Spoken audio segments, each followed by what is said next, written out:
Pemirsa, ada beragam alasan seseorang menunda berinvestasi. Apa dampaknya?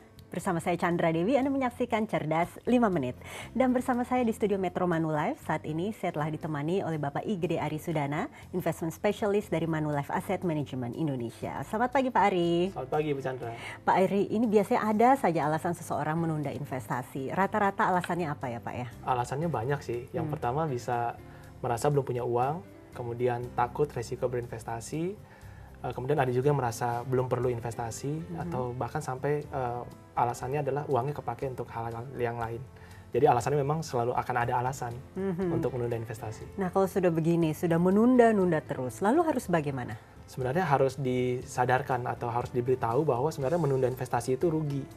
Oke, barangkali bisa dijelaskan, diberikan ilustrasi kalau begitu Pak Ari kepada pemirsa di rumah ya. Seperti apa kerugian dalam menunda investasi ini? Kerugian dalam investasi kita bagi dua sebenarnya secara besar. Kerugian secara nominal atau dalam arti cicilan investasi menjadi lebih besar. Dan yang kedua adalah rugi secara kesempatan berinvestasi. Nah untuk ilustrasi yang pertama, investasi menjadi lebih mahal. Ilustrasinya misalnya ada investor Adi dan investor Budi, sama-sama berusia 30 tahun, sama-sama mau mempersiapkan dana untuk masuk anaknya SMP nanti. Jadi saat ini berumur 30 tahun, nanti 8 tahun lagi anaknya akan masuk SMP itu butuh dana 60 juta. Jadi ada periode 8 tahun, maaf. Nah, investor Adi ini langsung melakukan investasi saat itu juga, kemudian investor Budi nunggu dulu, saya tunggu dulu deh sampai umur saya 35 tahun, tunggu gaji saya naik dulu, biar nanti kan seolah-olah cicilannya lebih murah. Nah, kalau misalnya kita anggap atau kita asumsikan investasi Adi dan Budi ini dilakukan pada reksadana saham, dengan tingkat hasil investasi 15% per tahun, dan dengan asumsi kenaikan gaji per tahunnya 10%, maka Adi yang memiliki masa investasi 8 tahun, dia mulai dari umur 30, selesai di umur 38, 8 tahun, itu setiap bulan dia hanya melakukan investasi sekitar 325.000. Atau kalau dihitung dari gajinya yang 10 juta, itu berarti cuma sekitar 3% persentasenya yang dia keluarkan untuk investasi. Nah, sedangkan Budi yang dia nunggu nih, kalau Adi mulai di sini, Budi mulainya di sini kan di umur 35 tahun. Nah, Budi ini karena waktu investasi cuma 3 tahun untuk ngumpulin uang 60 juta, jadi dia setiap bulan tuh harus cicil 1,3 juta. Karena kan ada masa investasi cukup pendek. Jadi meskipun gajinya Budi itu udah naik jadi 13 juta, tapi uang 1,3 juta ini hampir 10% dari persentase gajinya saat itu. Jadi jangka waktu ini juga harus diperhitungkan begitu ya Pak Ari ya? Betul, jangka waktu itu harus diperhitungkan. Jadi semakin kita menunda, semakin dekat dengan tujuan keuangan itu akan semakin mahal cicilan kita berinvestasi.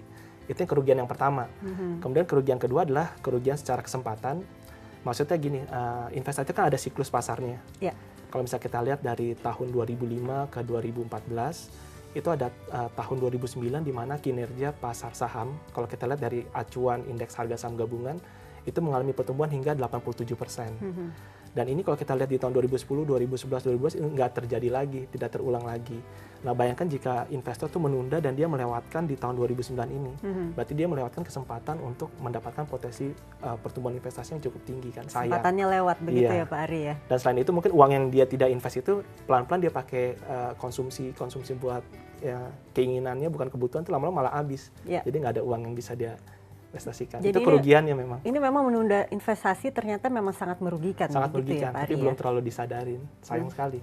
Oke, sebetulnya tadi kan ada beragam alasan seseorang memang menunda investasi. Nah, tapi memang salah satu alasannya tadi juga disinggung oleh Pak Ari, merasa investasi itu mahal, belum ada uang. Betul. Sebetulnya apakah memang mahal untuk berinvestasi? Sebenarnya tidak. Hanya dengan 100.000 saja sebenarnya investor sudah bisa mulai berinvestasi di reksadana contohnya. Jadi sangat terjangkau memang.